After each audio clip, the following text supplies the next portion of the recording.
میرا دوسرا کوشچن ہے، اور بہت سے وکلاء نے اس کوشچن کو جو ہے وہ دہرایا ہے کہ ججز کے پاس کیس لگوانے کے لیے، آپ خود پریکٹیشنر وکیل ہیں، آپ کو معلوم ہے کہ ایک خاصی معقول رقم جو ہے وہ دینی پڑتی ہے کیس لگوانے کے لیے. ہر جج کے پاس مختلف جو ہے اس کا ریٹ مقرر کیا جاتا ہے ہماری ہائی کورٹ بار میں، کہ فلاں کے پاس لگوائیں گے تو اتنے پیسے، فلاں کے پاس. اب ایک کلائنٹ ہے، وہ اپنے وکیل کو جو ہے وہ پے بھی کر رہا ہے، اس کے بعد اب اس کے پاس اتنی پیئنگ کیپیسٹی نہیں ہے کہ وہ اس کیس کو لگوانے کے لیے کسی خاص جج کے لیے پیسے دے.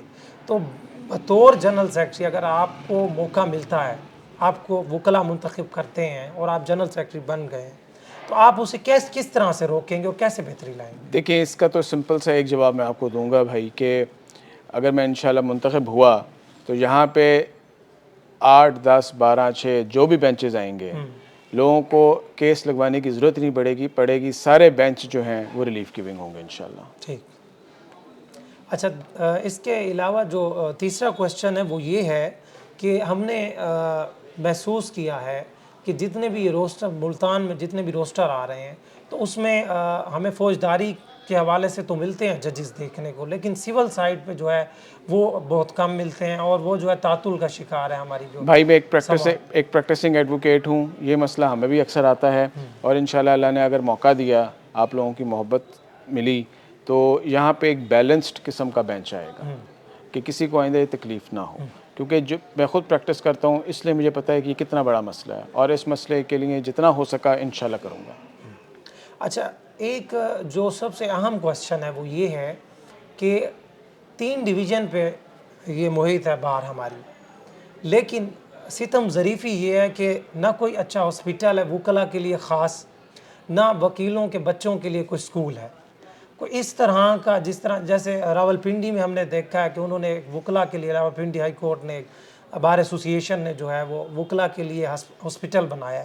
تو کیا یہ ملتان لیول پہ دیکھیں نا 3 ڈویژن ہے، تو 3 ڈویژن کے وکلاء کے لیے کوئی اس طرح سے ہاسپٹل کی فیسلٹی یا یہ سکولز وغیرہ کا، تو یہ بڑا ایک وکلاء کے لیے جو ہے مسئلہ ہے. اس میں بھائی میں اپنی بات کا ابتدا اس طرح کروں گا کہ سپریم کورٹ آف پاکستان نے ایک ہاسٹل بنایا تھا سپریم کورٹ لائرز کے لیے. بعد میں اس ہاسٹل کو ایک 4 اسٹار ہوٹل کو لیز آؤٹ کر دیا. لیز آؤٹ کرنے کے ساتھ یہ شرط رکھی کہ یہاں پہ 20-25 کمرے جو ہے وکلاء کو ملیں گے، ان کو سبسڈائز ریٹس کے اوپر ملیں گے. کیا ہوا؟ سپریم کورٹ کی ایک پرماننٹ آمدنی بھی ہوتی گئی اور وکلاء کو بھی فائدہ ہوتا گیا. تو اسی پیٹرن کے اوپر میرا ارادہ ہے کہ ہر ڈویژن لیول کے اوپر اچھے ہاسپٹلس کے ساتھ ایسا ہم کانٹریکٹ کریں، اچھے سکول کے ساتھ کانٹریکٹ کریں، تاکہ ہمیں بھی آمدنی ہو ہماری بار کو، اور ہمارے وکلاء کو بھی اس کا فائدہ ہو. فردر یہ بھی ہم کر سکتے ہیں کہ ہم کوئی اچھے انویسٹرز ڈھونڈ کے، اچھے ڈونرز ڈھونڈ کے اپنے سکولز، اپنے ہاسپٹلس بنائیں. کیونکہ دیکھیں، جب ایک وکلاء کا ہاسپٹل یا وکلاء کا سکول ہوگا تو وہ اس چیز کی نشانی ہوگی کہ یہ ایک معیاری سکول ہے، معیاری ہسپتال ہے، کیونکہ وکلاء ایک پڑھی لکھی کمیونٹی ہے. اور انشاءاللہ تعالیٰ یہ میرے منشور میں یہ چیز شامل ہے، اور وعدہ تو نہیں کرتا، میں انشاءاللہ یہ کر کے دکھاؤں گا. میرا اگلا سوال ہے آپ سے یہ کہ ہم نے یہ محسوس کیا ہے ماضی بعید میں بھی، اور جو کہ اکثر جتنے بھی ہائی کورٹ کے ججز ہیں، بار ایسوسی ایشن کا جہاں پہ ہم سمجھتے ہیں کہ ان کی بھی ذمہ داری ہے، لیکن بینچ کے حوالے سے ہم نے یہ دیکھا ہے کہ ججز کا وکلاء کے ساتھ جو ہے وہ سلوک جو ہے وہ بڑا نارمل سلوک ہے، اور جو اخلاقیات سے گری ہوئی چیزیں ہم نے مستقبل یہ ماضی قریب میں بھی دیکھی ہیں، تو وہ دیکھنے کو آئی ہیں. کیا ہماری بار ایسوسی ایشن اتنی کمزور ہے؟ احترام جو ہے وہ اپنی جگہ واجب ہے، لیکن ڈو رسپیکٹ ہیو رسپیکٹ. جب وہ ہمیں نہیں دیتے عزت، اگر نہیں دیں گے، تو بطور جنرل سیکرٹری اگر آپ کے سامنے اس طرح کا کوئی مسئلہ پیش آتا ہے تو کیا آپ بھی ججز کی فیور لیں گے یا پھر اپنے وکلاء کمیونٹی کے حوالے سے وہ کریں گے؟ بتائیں اس پر. آپ کے سوال میں ہی میری بات کا جواب موجود ہے. پہلی چیز تو یہ ہے کہ میں ایک وکیل ہوں. اگر میں اپنے وکلاء کی عزت نہیں کرا سکا تو پھر میرے وکیل ہونے کا بھی کوئی فائدہ نہیں.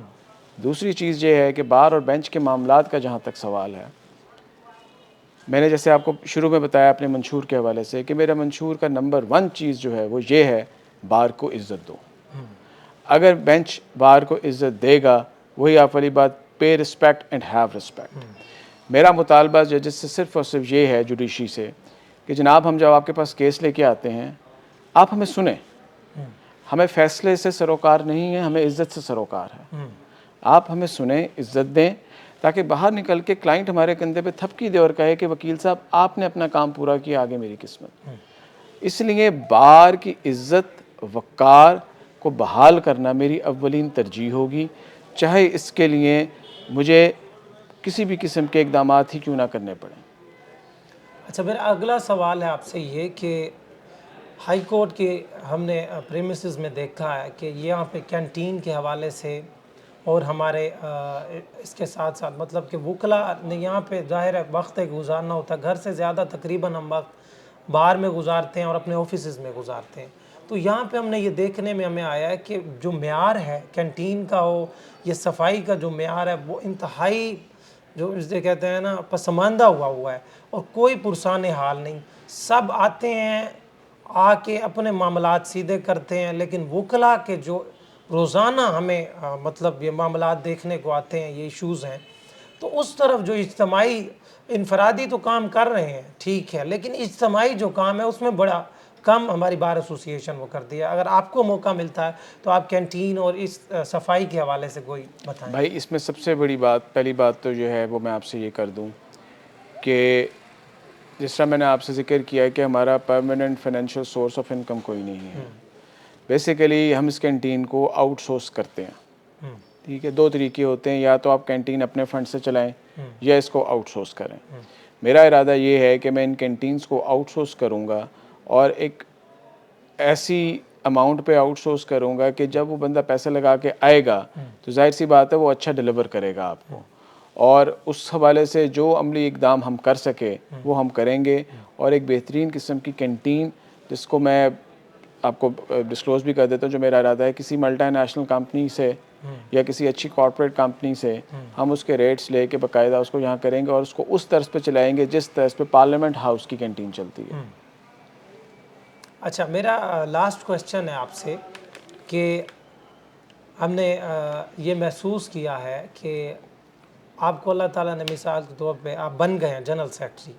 اب جنرل سیکرٹری بننے کے بعد یا پریزیڈنٹ عہدے پہ آنے کے بعد ہم نے یہ محسوس کیا کہ جن وکلا نے آپ کو ووٹ نہیں دیا ہوا تھا، مطلب کہ عہدیدار کو نہیں دیا ہوا تھا، تو ہم نے یہ دیکھا ہے کہ اس کا سماجی، سیاسی اور سفارتی جو ہے وہ اس کے ساتھ قطع تعلق کر لیا جاتا ہے.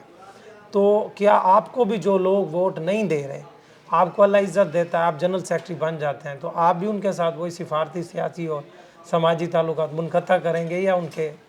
یہ آپ کا بڑا اچھا، اور میں سمجھتا ہوں کہ اس پورے انٹرویو کا جو آپ سمجھتے ہیں نا کرکس، وہ اس سوال میں چھپا ہوا ہے. اس سوال کے جواب میں صرف اتنا کہوں گا، بھائی میں اس ٹائم لڑ رہا ہوں الیکشن. ضروری نہیں ہے کہ سارے ووٹ مجھے پڑیں، میرے خلاف بھی پڑ سکتے ہیں، لیکن اگر میں منتخب ہو گیا تو میں کسی ایک فرد واحد یا کسی خاص گروپ کا جنرل سیکرٹری نہیں ہوں گا، بلکہ میں high court bar association Multan کا جنرل سیکرٹری ہوں گا. اور اس عہدے پہ بیٹھنے کے بعد میرے نزدیک تمام وکلا برابر ہوں گے، اور میں برابری کے لیول پہ رکھتے ہوئے ہر وکیل کو عزت دوں گا، کیونکہ میرا منشور بھی یہی ہے، بار کی عزت، وکیل کی عزت. آخر میں آپ اپنے سپورٹران کو الیکشن کے حوالے سے 22 فروری کے حوالے سے کوئی تاکید کرنا چاہیں ہمارے پلیٹ فارم کے ذریعے؟ تو میں اپنے سپورٹران کو اور اپنے تمام ووٹرز کو ایک چیز بتا دینا چاہتا ہوں کہ یہ ایک مت ہے، یہ ایک خام خیالی ہے کہ ایک پروفیشنل اور پریکٹسنگ ایڈوکیٹ الیکشن نہیں لڑ سکتا. ایک پروفیشنل اور پریکٹسنگ ایڈوکیٹ اگر بینچ کے اوپر جا کے اپنے کلائنٹ کا کیس لڑ سکتا ہے تو وہ الیکشن بھی اتنی ہی خوبصورتی سے لڑ سکتا ہے. اور ایک پروفیشنل کو ووٹ دیں تاکہ ادارے کا جو پروفیشنلزم ہے وہ بحال ہو سکے، اور ادارے کے اندر ایک جو فضا بنی ہوئی ہے ہمارے باہر کے اندر کہ یہاں پروفیشنل لوگ نہیں بیٹھ سکتے، اس چیز کو ختم کریں. اور میں آپ سے مزید التماس کرتا ہوں کہ مجھے ووٹ کریں اور سپورٹ کریں. شکریہ. میرا اگلا سوال ہے آپ سے کہ آپ جنرل سیکرٹری منتخب ہو گئے ہیں. ہم نے یہ دیکھا کہ باہر میں عہدیدار منتخب ہونے کے بعد اکثر جو ہمارے عہدیدار ہیں وہ فیس لے کے اور اپنے ہی وکلا کے خلاف پیش ہو رہے ہوتے ہیں. تو آپ اگر جنرل سیکرٹری منتخب ہو جاتے ہیں، کیونکہ آپ پریکٹیشنر وکیل ہیں، تو آپ یہ بتائیں کیا، کیونکہ آپ کے پاس بھی کیسز تو آنے ہیں، تو اس میں ظاہر ہے وکلاء کے خلاف بھی کیسز آئیں گے، تو آپ کے پاس اس طرح کا کوئی کیس آتا ہے تو آپ بھی کیا فیس لے کے پیش ہوں گے یا آپ کا کوئی نظریہ اور ہے؟ یہ آپ نے ایک ایسا سوال کر دیا ہے جس کا جواب دینا میں سمجھتا ہوں کہ بہت ضروری ہے۔ دیکھیں، میں ایک پریکٹسنگ ایڈوکیٹ ہوں، ابھی میرے پاس کوئی عہدہ نہیں ہے، ابھی میں کسی کی ریپرزنٹیشن نہیں کر رہا، ابھی میں جتنے بھی کیسز لڑ رہا ہوں وہ صرف اور صرف اپنی ذاتی حیثیت میں لڑ فرد رہا ہوں۔ واحد کی حیثیت سے۔ جب میں کسی ادارے کا سیکرٹری، خاص طور پہ ہائی کورٹ بار ایسوسی ایشن ملتان کا سیکرٹری منتخب ہوں گا، تو جیسے میں نے پہلے آپ کو عرض کی کہ میں فرد واحد ایک خاص گروپ کا سیکرٹری نہیں ہوں بلکہ پوری بار کا سیکرٹری ہوں۔ تو جب میں پوری بار کا سیکرٹری ہوں تو میں کس طرح اپنی بار کے معزز وکلاء کے خلاف پیش ہو سکتا ہوں؟ یہ تھے جی محمد علی صدیقی، آپ نے ان کا منشور جانا۔ انشاءاللہ ملیں گے نیکسٹ ویڈیو میں۔ اپنے میزبان مزمل عباس کو اجازت دیجیے، اللہ حافظ۔